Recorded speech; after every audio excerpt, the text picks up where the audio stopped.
Hello students, you all are back. Okay, so did you all answer those two questions? Okay, the first answer was Charles Babbage. He is the father of computers.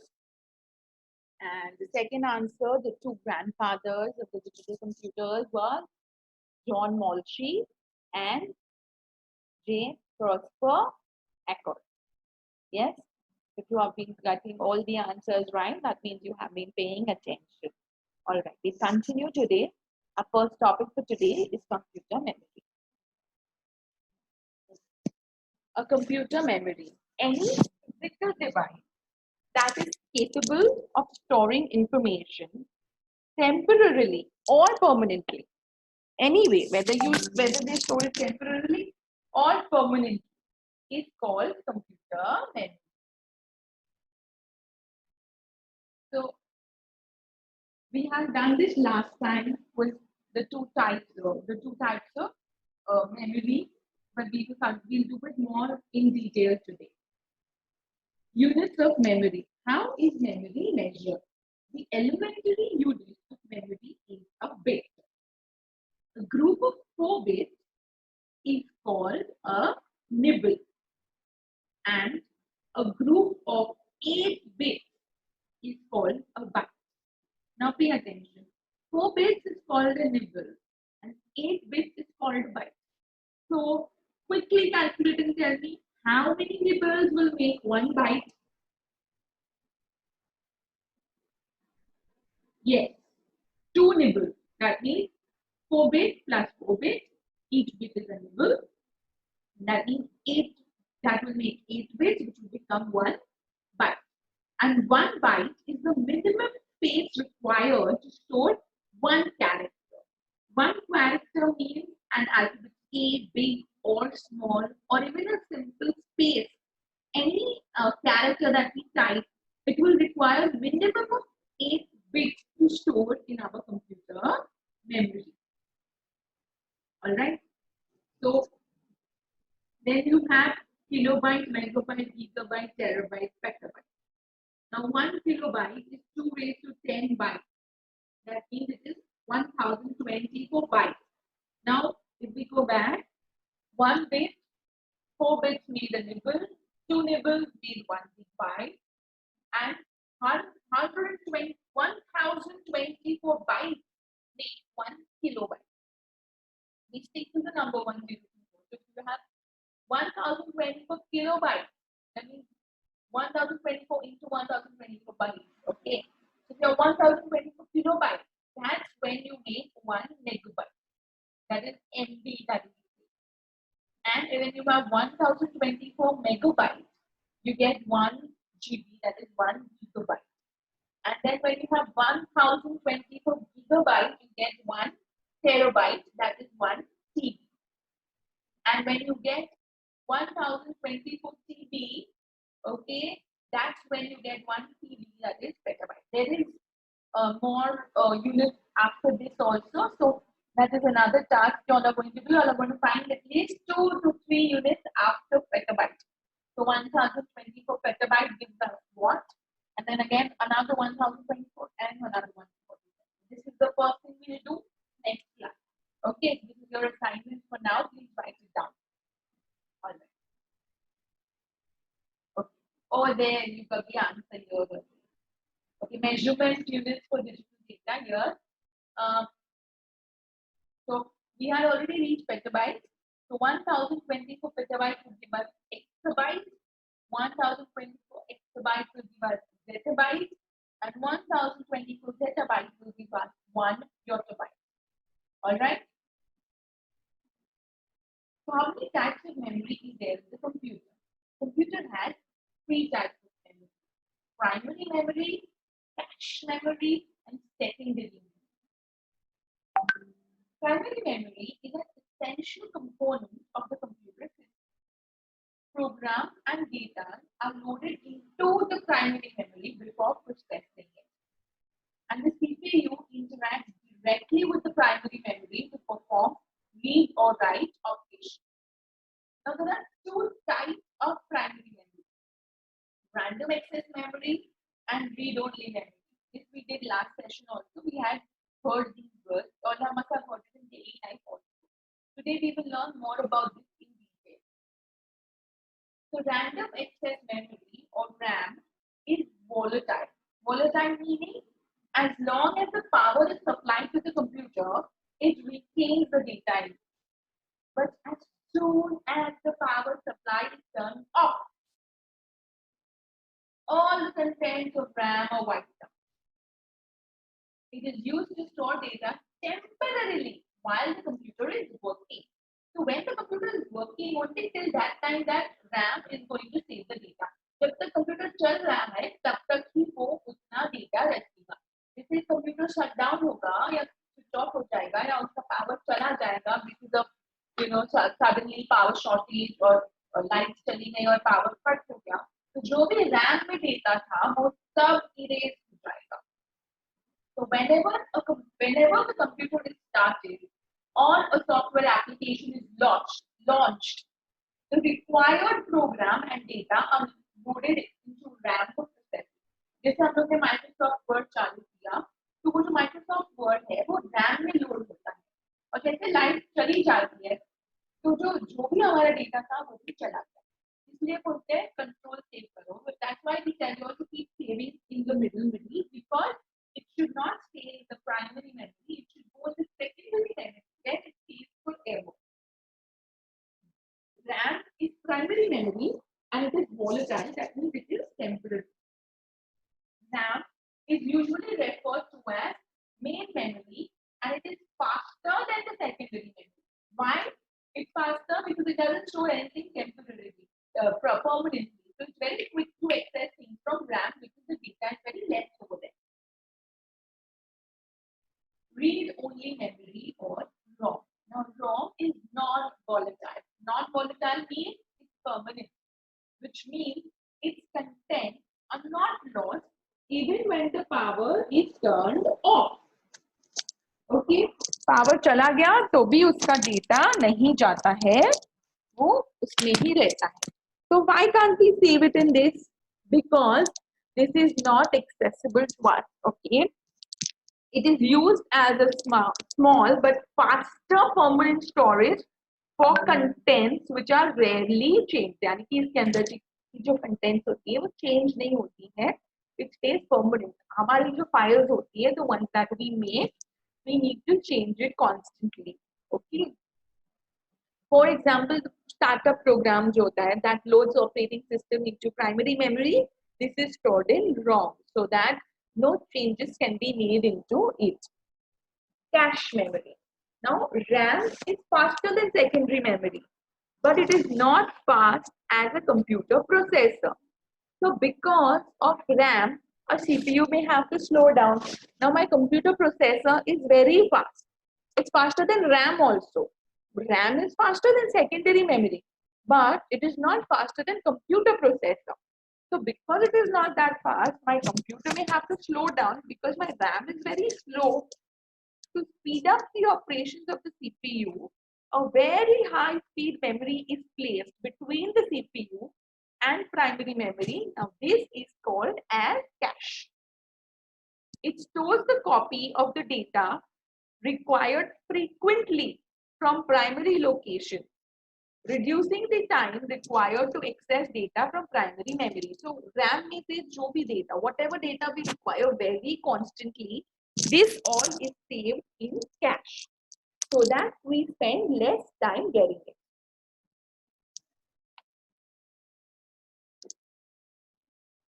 Secondary memory.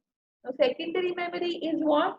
It is since primary memory has limited storage and it is either volatile or it is read only. Read only meaning ROM जो होती है read only होती है. That means you can't make any changes to it.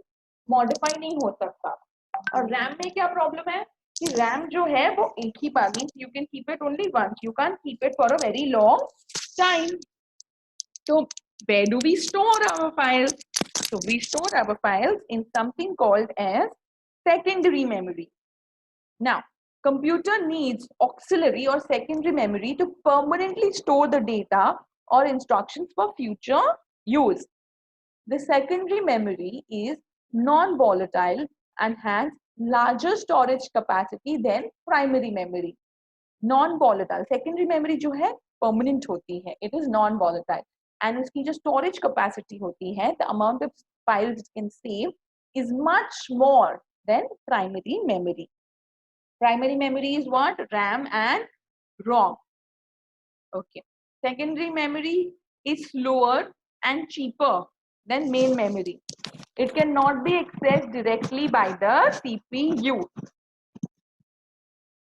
Contents of secondary memory need to be first brought to the main memory for the CPU to access it. That's why it is slower. From secondary memory, whatever file you require is first shifted to primary memory, and then only the CPU can access it. It is not directly accessed by a computer. Now, which are the examples of secondary memory?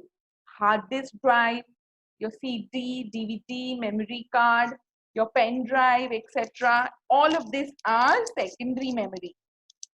However, these days, the secondary storage devices like SSD. I want you to find out the full form of SSD. This is your second assignment for the day.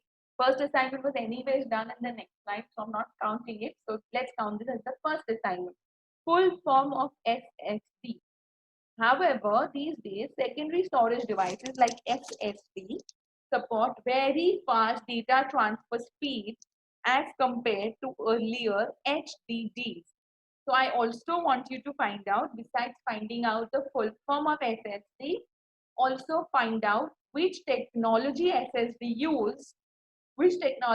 used by SSD, which makes it faster than HDD. And what is HDD? Okay, let that also be your homework. Why shall I give it to you? HDD, SSD, and the difference between the two. The data transfer between computers have become easier and simple due to the availability of small size and portable flash or pen drives. Flash drives or pen drives, which is file portability between computers has become very easy. Now, how does the data transfer between memory and CPU? We know that data needs to be transferred between the CPU and primary memory, as well as between primary memory and secondary memory. So how does this happen? Data are transferred between different components of a computer system using physical wires. What are these wires called? Bus. नहीं, हमारी BST बस नहीं, ये अलग से बस आता है. Okay, these are the wires that the computer uses inside is called a bus. Bus is of three types. A data bus, which is used to transfer data between different components, and address bus, which is used to transfer addresses between CPU and main memory. A control bus, which helps to communicate control signals between different components of a computer. Okay, all these three buses do three different work. Data bus is used to transfer data between different components. Address bus is used to transfer data between CPU and main memory. फिर CPU और main memory के बीच में ही ये address transfer करता है. Address meaning everything that is stored in the computer has an address.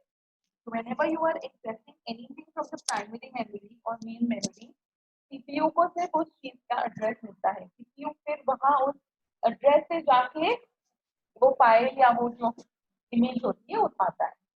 Control bus is used to communicate control signals between different components of a. See this image?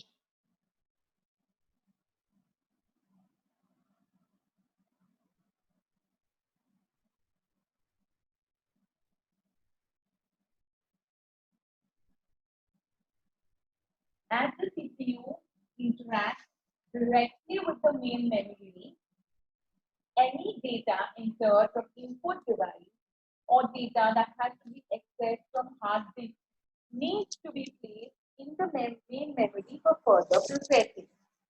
The data is then transferred between CPU and main memory using a bus. The CPU places on the address bus the address of the main memory location from which it wants to read data or on which it wants to write data. तो जहाँ पे से उनको लेना है और जहाँ पे उनको एड्रेस मीन्स अगर वो चेंज करना है फाइल के अंदर राइट करना है तो जहाँ पे राइट करना है और जहाँ से रीड करना है उसका सिर्फ एड्रेस कॉपी होता है. Okay, as the CPU may require to read data from the main memory or to write data to main memory, a data bus is bidirectional. Data bus जो है वो bidirectional होता है. It is also used to read, it is also used to write. But control bus and address bus are unidirectional.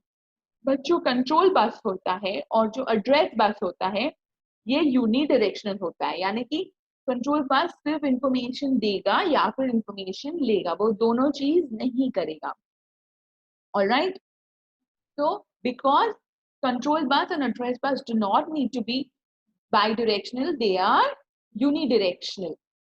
To write data into memory, the CPU places the data on the data bus, which is then written to the specific address provided through the address bus. तो जो data लिखना है CPU को, वो जो data है वो data bus में जाएगा और कहाँ लिखना है इसका एड्रेस उनको एड्रेस बस से मिलेगा. In case of read operation, the CPU specifies the address and the data is placed on the data bus by a dedicated hardware called memory controller. If we want to read from a file, तो हमें जो चीज read करनी है उसका जो address है वो सीपीयू एड्रेस बस को देगा और डेटा बस में एक स्पेशल डिवाइस जो होता है मेमोरी कंट्रोलर उस एड्रेस से डेटा कॉपी करके डेटा बस पे रखेगा. The memory controller manages the flow of data into and out of computer's main memory. What does the memory controller do? It manages the flow of data into and out of computer's main memory. All out these information is transferred between the two devices, between the CPU and the, how is the data transferred from main memory to the CPU? Using these three buses: control bus, address bus, and data bus. This diagram is very important. You all should draw it in your notebook. The next topic for today is microcontroller. What is microcontroller? Microcontroller is a small computing device which has a CPU, which has a CPU, a fixed amount of RAM and ROM, and other peripherals, all embedded on a single chip, as compared to a microprocessor that only has CPU on a chip. So if you know Raspberry Pi, this is what Raspberry Pi is. It's a microcontroller. That means input device, output device, memory, CPU, everything is on a single chip. Whereas the one that is there in our laptops or computers or even smartphones is a microprocessor, where it's a microprocessor where only CPU is there on the chip. Input output is not on that same chip. So nowadays we have smart televisions, we have smart keyboards, remote control, our digital camera. All these things have microcontrollers inside them. Keyboard, mouse, washing machine, digital camera, pen drive, remote control, microwave. These are few examples of microcontrollers. These are designed for specific tasks only, and so the size is small and cost is also less. Because of the very small size of microcontroller, it is embedded in another system or device to perform a specific functionality. Now, data and information. What is the difference between data and information? Data is the raw input that we have. When this data is processed, it becomes information. Data, a computer is primarily made only for processing data. A computer system considers everything as data, be it instructions, pictures, songs, videos, documents, everything. Data can also be raw and unorganized facts that are processed to get meaningful information. So understanding the concept of data along with its different types is crucial to understand the overall functioning of a computer. Sometimes people use the term data, information, and knowledge interchangeably, which is incorrect. A computer system has many input devices which provides it with raw data in the form of facts, concepts, instructions. Internally, everything is stored in the binary form, that is 0 and 1. But externally, data can be input to a computer in the text form consisting of alphabets A to Z, big and small, numerals 0 to 9, and special symbols like @ or a hashtag. Data can be input in other languages too, or it can also be read from different files. The input data can also be from a different source. It can be in different formats. For example, an image is a collection of red, green, and blue pixels. A video is made up of frames. A fee receipt is made of numeric and non-numeric characters. So primarily, there are three types of data: structured data, semi-structured data, and unstructured data. Structured data, the data which follows a strict record structure and is easy to comprehend, is called structured data. Such data with a pre-described tabular format may be stored in a data file to access in the future. So this is generally in a tabular format, and there's a strict structure that we need to follow. The first column over here is roll number, so we cannot write the name here. Similarly, the last column is attendance, which has to be in the numeric format. You cannot enter alphabets over there. Unstructured data, data which are not organized in a predefined record format, is called unstructured data. Examples include audio and video files, graphic, text, social media posts, satellite images, etc. Such data are unstructured as they consist of textual context as well as graphics which do not follow a specific format. For example, if you see the report card of school, it will have a picture, it will have alphabets, it will also have numbers, and there is no specific format to it. Semi-structured data, data which have no well-defined structure but maintains internal tags or markings to separate data elements, is called semi-structured data. Examples like email document, HTML page, comma separated values, etc. CSV files. So in this example, if you see, before every person's name, the word name is there. Before the month, the word month is there. So over here, these order could have been interchanged because the tag that precedes it, the month, class, attendance, that helps us understand what the data is. So over here, we'll end today's class. Remember the homework of HDD and SDD for next time. Stay home, stay safe. Thank you.